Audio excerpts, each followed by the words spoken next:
Yes, boss. Huh?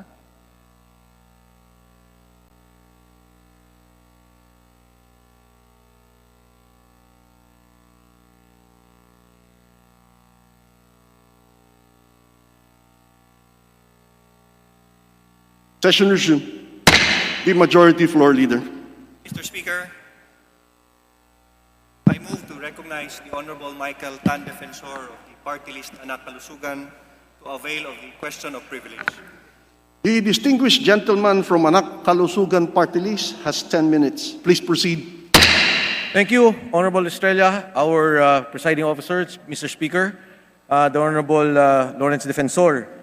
Let me just quote Section 105 before I begin, Mr. Speaker. Questions of privilege. Questions of privilege are urgent matters, directly and principally affecting the duties, conduct, rights, privileges, dignity, integrity, or reputation of the House or of its members, individually or collectively. Nabanggit ko po, Mr. Speaker, no ako'y nagpaalam sa ating kagalang-galang na Majority Floor Leader, na ako po'y tumatayo on a question of personal and collective privilege. Sa kadahilanan na ang Pangulo po ay nagsalita kagabi tungkol sa investigasyon na isinasagawa sa Development Bank of the Philippines, na kung saan binanggit niya na nagkaroon ng suspension, at if I may quote him directly, sabi niya, hindi maganda para sa atin yan. Mr. Speaker, the President also stated that there are many investigations of banks, but in this particular case, when we were about to investigate the Lopez loan, we suspended the investigation. At idinugtong niya, Mr. Speaker, na ito daw po ay ibibigay niya na sa Ombudsman. Now, Mr. Speaker, let me begin by saying that I already spoke with the Honorable Aglipay, who was here with us in plenary, the chairman of the Committee on Good Government. At nagpapasalamat po ako, Mr. Speaker, dahil ngayon po nagkaroon kami ng paglilinaw kung ano ang tatahakin at direksyon ng Committee ng Good Government at ng ating Kongreso. Importante, Mr. Speaker, yung sinabi ng ating Presidente at kung ano ang aksyon na gagawin ng ating Kongreso ukol sa investigasyon na ito. Dahil ang ating reputasyon, ang ating integridad, ang ating pong panunungkulan, our duties and responsibilities here in Congress, in particular, the Committee on Good Government, has to pursue the investigations until its final conclusion. Malinaw po yan. Pagka po nagkaroon ng paghinto, ito ay didesisyonan ng komite. It is the committee's decision. I'd like to thank the Honorable Aglipay again, Mr. Speaker, during the break. Nilapitan niya po ako at nagkaroon na po kami ng paglilinaw. Because, Mr. Speaker, what happened was, in January 18, nagkaroon kami ng investigasyon. Doon po sa aming pag-uusap, sinabi ng Bangko Sentral ng Pilipinas na yung mga loan na to ay walang eligibility. Yung po ang nauna. Ang pangalawa po, ang sinabi po nila ay walang mga dokumento at nawawala na daw. Ang hindi alam ng Development Bank of the Philippines, meron po tayong hawak na mga dokumento. Dahil ang issue po na ito ay lumabas na isang dekadang nakaraan. No less than the columnist Neil Cruz of the Philippine Daily Inquirer, God bless his soul, wrote about this issue of condoned loans of the ABS-CBN Lopez Group. And Mr. Speaker, it was in fact the very statement of President Duterte that there are condoned loans. And during that hearing, Bangko Sentral ng Pilipinas was affirming that there were loans not given eligibility. Ngayon, Mr. Speaker, kung ito namang depensa nila, sinasabi nila, na ito daw po ay pwede sila magbenta kahit hindi dumaan sa SPAV, dahil ito naman po daw ay tax incentive, lalo pong mas masama, dahil yung 9 na bilyon na utang, ginawa po nilang 3 bilyon. Mr. Speaker, I see the face of the Honorable, the beautiful face of the Honorable Herrera. She requested me not to dwell on the issue, but I'm just stating a fact na meron pong patutunguhan ang isyong to. May mga dokumento at may mga ebidensya. At ang Pangulo na nga mismo, nagsabi 3 taong nakaraan, binanggit niya na to. Kagabi, nagalit na siya sa Kongreso. Bakit natin hinto at ibibigay sa Ombudsman? Ang tanong ko, Mr. Speaker, ano ang ating gagawin? Ang tanong ko sa liderato ng ating Kongreso, hindi ko na ho babanggitin ang pangalan dahil sabi ni Congressman Herrera, wag mo na sabihin ang pangalan ni Speaker Lord Velasco. Ano ang aksyon na ating gagawin tungkol sa investigasyon na ito? Mr. Speaker, again, I thank the Honorable Aglipay. I understand there will be a hearing on the 17th. Sana po ay matapos natin to. Because Mr. Speaker, in the end, ang talumpati ng ating Pangulo was on the vaccination. And he mentioned that the payment for vaccination will come from loans. Ito po ay panggagaling sa utang. At ang utang na yan, manggagaling sa DBP at sa World Bank. Ang pera po ng DBP ay pera ng taong bayan. Yan po ay pera ng gobyerno. At responsibilidad ng Kongresong to na hindi payagan maulit muli ang pagkawala ng pondong yan. Dahil yan po ay hindi natin pera, hindi perang pribado, kundi pera ng sambayanang Pilipino. Thank you, Mr. Speaker, and good afternoon to everyone. Thank you, distinguished gentleman from Anak Kalusugan Party List. The Majority Floor Leader. Mr. Speaker, Mr. Speaker, can I be recognized? Mr. Speaker, I move to recognize the Honorable Michael Aglipay. The gentleman, Representative Mike Aglipay, is hereby recognized. Please proceed. Mr. Speaker, thank you. Honorable Mike Depensor, maraming salamat sa iyong talumpati. Nung kami po ay nag-hearing ng January 18, ay napagkasunduan po sa mga resource persons na binigyan sila ng taning na isang buwan na i-produce po yung mga dokumento na kulang. Yung Lopez Group po, DBP at saka BSP. Yung taning po na yon ay sa Feb 18 pa, kaya ang hearing po natin ay sinuspend ko nung Feb 2. Nung Feb 3 po, natawagan po tayo ni Speaker and in-instructionan niya tayo, biski hindi pa Feb 18 is mag-hearing na. Yung utos po na yon nung Feb 3 ay sabi ko, Speaker, kailangan po kahit konting oras mabigyan natin kasi 15 years ago pa po itong mga papeles na to. So napag-usundan pa namin nung Feb 3 and in-instructionan ko po yung COMSEC na i-prepare ang hearing sa Feb 17. So yun po ang napagkasundoan ng lahat at ito po ay pending sa Committee on Good Government and Public Accountability. Rest assured po ay hanapin natin yung punot dulo nitong issue na to. Maraming salamat po. Thank you, distinguished gentleman from Diwa Party List. The Majority Floor Leader. Mr. Speaker.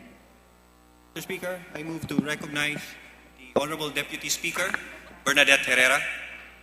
The distinguished Deputy Speaker is hereby recognized. Thank you, Mr. Speaker. I just like to react because my name was being mentioned. I was looking at the Honorable Depensor because this topic is already a topic in the committee already for deliberation. And hindi po tama that he's using the time here in plenary to discuss things that are up for investigation in the Committee on Good Government. Kaya ko po siya tinitignan para pigilan po siya dahil hindi po tama na dinidiscuss po natin ang bagay na to, ang subject matter na to, and he gave us his assurance earlier that he will not violate the rules of this floor of the plenary para po magkaroon ng due advantage doon sa kanyang posisyon. Kaya Mr. Speaker, I just like to put that in record. That is the reason why I was looking at him to prevent him from saying anything further regarding the subject matter that is already a topic in the Committee on Good Government. Thank you, Mr. Speaker.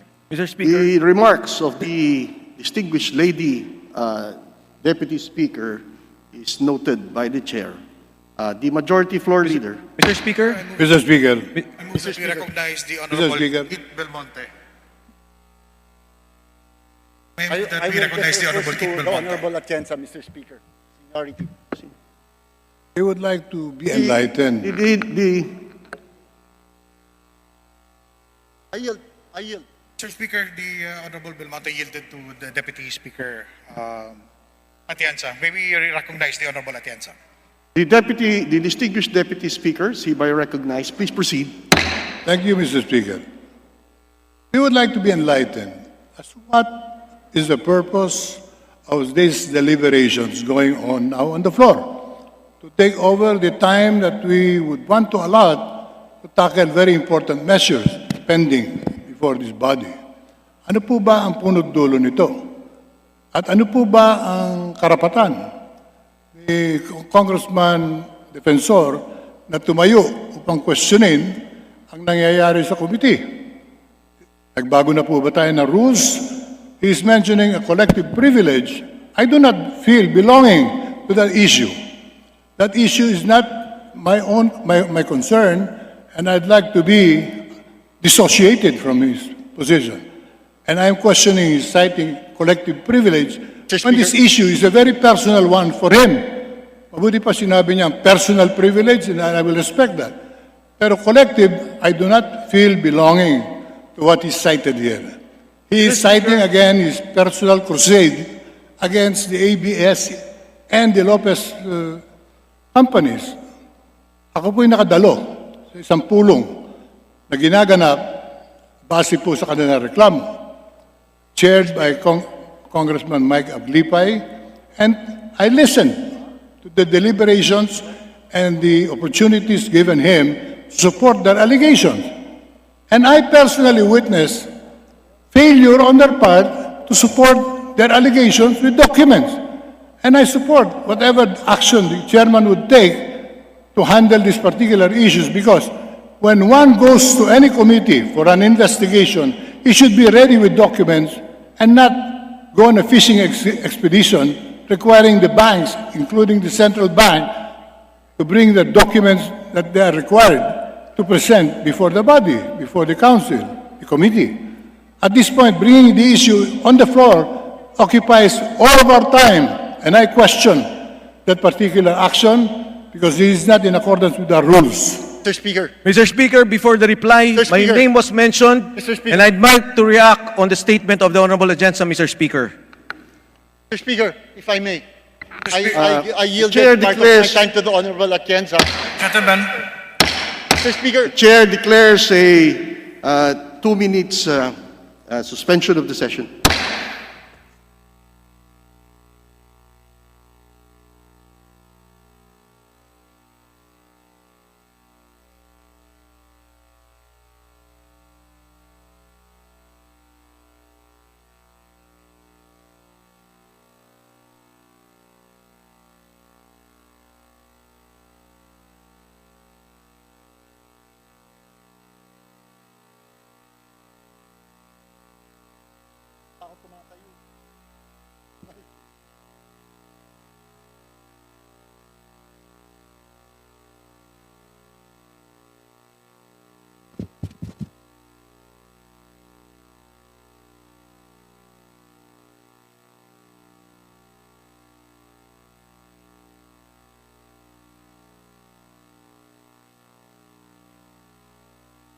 Amis. Okay. Hit muna. Okay na?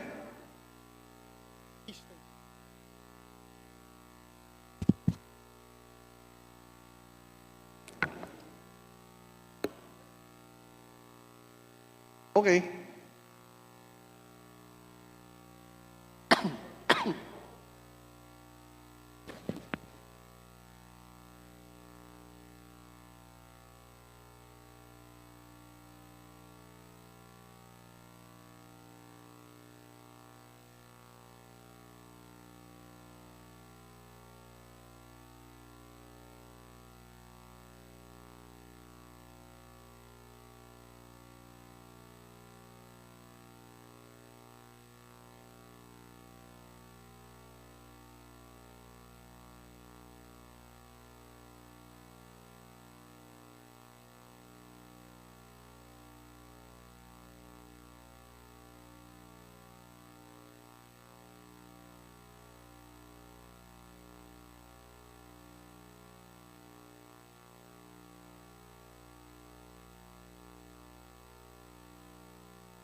Check. Hey, sound. Check. 1, 2. Check.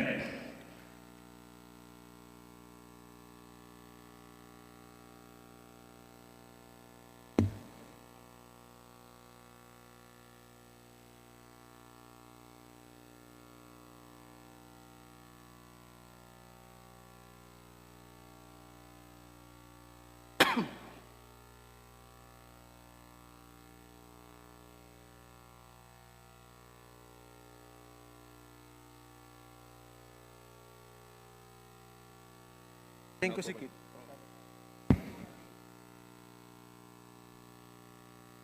Session resumed. The majority floor leader. Mr. Speaker, before we resume, may I recognize the Honorable Kit Belmonte.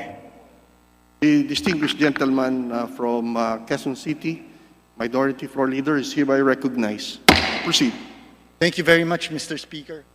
I was rising in the middle of the speech of the Honorable Depensor without something. However, my microphone was not working at that time, Mr. Speaker. I'm sure my brother will agree with me, Mr. Speaker. Of course, it is his right to speak on something of personal and collective privilege. However, I presume that he was carried away in tackling matters that were already subject matter to a committee deliberation, as pointed out by the Honorable Aglimpay. I'm sure it was unintended by the Honorable Depensor to get carried away that far and cause these reactions. Therefore, in accordance with our rules, Mr. Speaker, may I move that we strike out all the matters mentioned by the Honorable Depensor from the records that are related to the subject matter discussed already in the committee, Mr. Speaker, Your Honor. Mr. Speaker? Is there before any the- objection? Is No, there any Mr. Speaker, objection? object before the ruling of the chair. May I just quickly reply?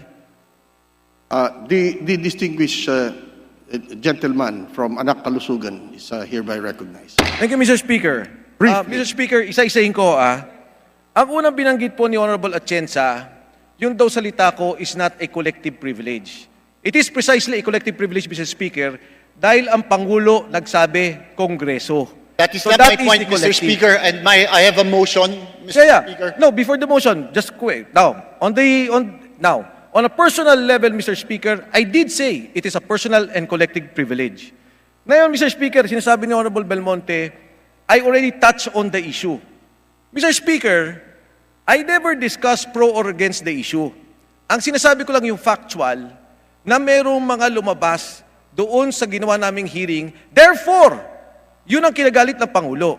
Now, if you feel that the President had no right to say that mali ang pag-suspend natin, okay, delete what I said. That there was condonation, that there was suspension, because that is the statement of the President. And if the majority will allow that those phrases will be taken off, then I would say that this very Congress is fighting the objective and intent of the President. Thank you, Mr. Speaker. Thank Mr. you, Speaker. gentleman from Anak Kalusugan, the majority floor leader. Mr. Speaker, there is a pending motion. I object, by the Mr. Speaker. minority. I object. So we vote on it. There is a motion. Will the distinguished gentleman from Quezon City please repeat his motion? Mr. Speaker, this representation believes we should not vote on a question of rules. This is a rule written in our book of rules governing this particular Congress. And the gentleman from Anak Kalusugan is citing a subject which is already being taken up in a committee. So what's the basis for taking it up? So therefore I support the suggestion, distinguished gentleman motion of Congressman with the- Belmonte to, Mr. Speaker, to dispense with this indulgence of discussion. everybody. Otherwise, we will concentrate the whole afternoon today on this issue. With the indulgence of everybody, will the distinguished gentleman from Quezon City please repeat his motion? Mr. Speaker. Or, yes, please. Mr. Speaker, I move that the statements of the Honorable Gentleman from Anak Kalusugan, which pertain to subject matters already being tackled by a relevant committee of the House, be stricken from the records of this plenary session. Majority Mr. floor Speaker, leader. Your Honor. I object, Mr. Speaker. Majority floor leader. Mr. Speaker, before the good gentleman, Honorable Depensor, can make an objection, this representation for the majority joins the Honorable Kit Belmonte and move to strike the statements pertaining to those related matters as mentioned by the Honorable Belmonte. Therefore, Mr. Speaker, I formally move to strike out those statements. Mr. Is there Speaker, any objection to if the I may state motion? my objection, Is there any objection to the motion of the distinguished gentleman from Quezon City? I object, Mr. Speaker, and if I may state my objection, I move to suspend session. Session suspended.